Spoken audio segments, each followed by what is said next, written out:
વાત કરીએ ખેડા જિલ્લાની. ખેડા જિલ્લાના અસરવિહીન પ્રાથમિક શિક્ષણાધિકારીના રાજમાં ગળતેશ્વર અને ઠાસરા તાલુકાની કેટલીક પ્રાથમિક શાળાઓમાં શિક્ષકો દ્વારા લોલમ લોલ ચલાવી રાખવામાં આવતી હોય તેવું સામે આવી રહ્યું છે.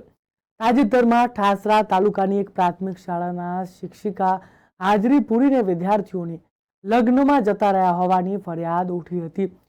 જ્યારે આજે શનિવારે સવારના શાળા સમય દરમિયાન પણ મોડા શાળામાં આવતા શિક્ષિકા અને સમયથી વહેલા શાળા બંધ કરી દેવામાં આવતી હોવાની ચોંકાવનારી જાણકારી બહાર આવી રહી છે. જોકે ગળતેશ્વર અને ઠાસરા તાલુકામાં કહેવાતા નેતાઓના જોરે કેટલાક શિક્ષકો નિયમો નેવે મૂકીને મનફાવે તેમ શાળામાં આવતા જતા હોવાનું જાણવા મળી રહ્યું છે. તાલુકા અને જિલ્લાના પ્રાથમિક વિભાગના અધિકારીઓ પણ આવા નેતાઓના પ્રભાવમાં હોય તેમ કંઈ બોલી શકતા નથી કે કોઈ કડકાઈ દાખવી શકતા ન હોવાની વાસ્તવિકતા બહાર આવી રહી છે.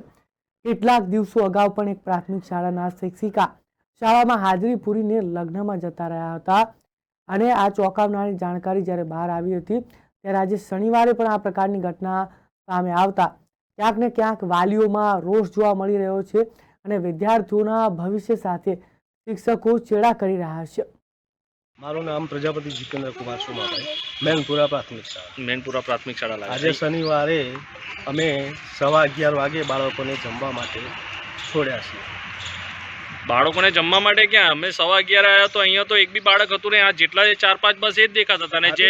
આજે બાળકોને કેવું છે કે ગામમાં લગ્ન પ્રસંગ હોવાથી અમુક બાળકો જમવા નથી બેઠા, એટલે 11:15 વાગે આપણે બાળકો જે જમવા બેઠા છે એટલા જ બાળકો હતા અને બાકીના બાળકો 11:15 વાગે ઘરે ગયા. 11:15 વાગે એક પણ સ્ટાફનો શિક્ષક પણ હાજર નથી ને તમારી સ્કૂલ પણ આખી લોક કરેલી છે. અરે શનિવારે તો 11:15 ટાઈમ 11:15 વાગે અમે શાળા છોડી બાળકોને જમવા માટે, એટલે શાળા અમે બંધ કરી હતી. પણ 11:15 તો બંધ હતી, તમે બંધ કેટલા વાગે કરીને બાળકો કેટલા વાગે છોડ્યા? 11:15 વાગે બાળકો તમે હાજર હતા ત્યારે જમવા બેઠા હતા.